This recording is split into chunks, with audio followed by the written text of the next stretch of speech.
All right, for this lesson, we're going to be talking about common setups of synthesizers and synthesizer topology.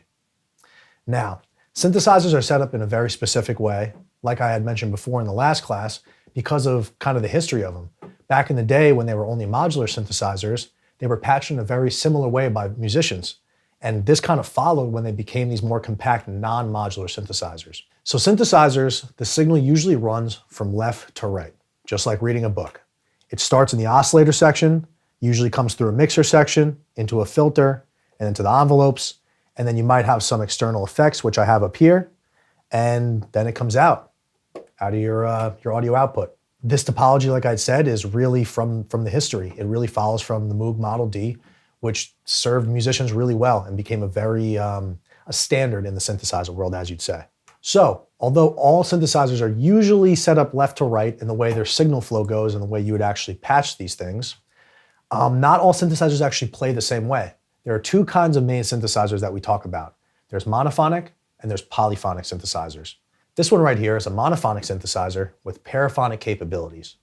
Monophonic means that it can only play one note at a time. Polyphonic means it can play multiple notes at a time. Now, how many notes that is depends on the synthesizer you have. This, having paraphonic capabilities, can play a few notes at a time if you set it up that way. But mainly, this is a monophonic synth. So for our purposes, let's think about this as monophonic, plays one note at a time, used for basses and leads and things like that. All right, so now that we talked about monophonic and polyphonic synths, and the sometimes paraphonic synths, let's talk about how this monophonic synth really works. So, when you click a key, it's your input source. We can refer to the diagram that you guys are seeing right now. You will see that there is an input source. Either it's a keyboard, a sequencer, an arpeggiator, a trigger, a button, something that will actually trigger the sound to be initiated. Now from this, it goes to the oscillator section. So once you trigger the actual sound to be initiated from either the keyboard, the sequencer, or some kind of button that actually starts the sound being played, most times we're talking about a keyboard, like so. We go to the oscillator section where we actually build the sound. Now this is very important when you're thinking about building sounds because what you start with is really all you got.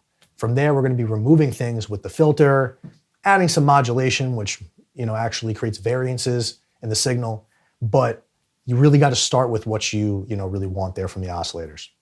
So this synthesizer specifically that I'm working with is a Pro 3. It has 3 oscillators, and they're all independent of each other and can be tuned differently. They can be different octaves. They can be different waveforms. From there, it goes into a mixer section where this synthesizer has 3 oscillators. They need to be mixed together. Now, in this synthesizer, if I have one oscillator playing, it sounds like this. Very simple. This is actually a sawtooth wave, which we'll get into in the 3rd video. Now, if I turn up the 2nd oscillator, you start to hear it's a more complex sound because we have 2 oscillators playing on top of each other. Now, if I mix in the 3rd oscillator to its full volume as well, it's an even more complex sound because we're adding in more oscillation on top of each other. Now, because this is an analog synthesizer, not all of the oscillations are perfectly happening at the same time. So there will be some variability, which you're hearing in those beat frequencies in between the sounds. Now, after we mix our oscillator section to the sound we want, we will be moving to the filter section where we can filter out frequencies. There are multiple types of filters, high pass, low pass, and band pass, which we'll get into in the next video, but these can actually shape the sound in certain ways and give you a totally different sound from the initial oscillator that you heard.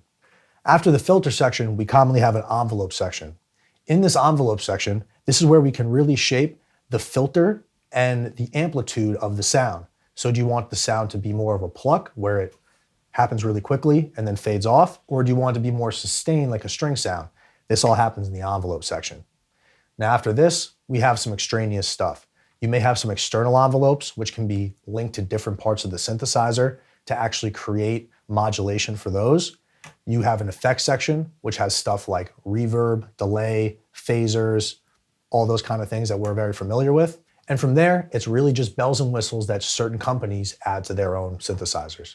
For instance, this one has a touch slider that you can program to any of the knobs on here. Now, not every company has this, but every company that builds synthesizers subtractive will have an oscillator section, a filter section, and an envelope section. Now that we went over synthesizer topology and the common signal flow we see in subtractive synthesizers, we can now go into each individual section and really understand what each one's doing, the components used, and how we can tweak these to get the sounds that we have in our minds.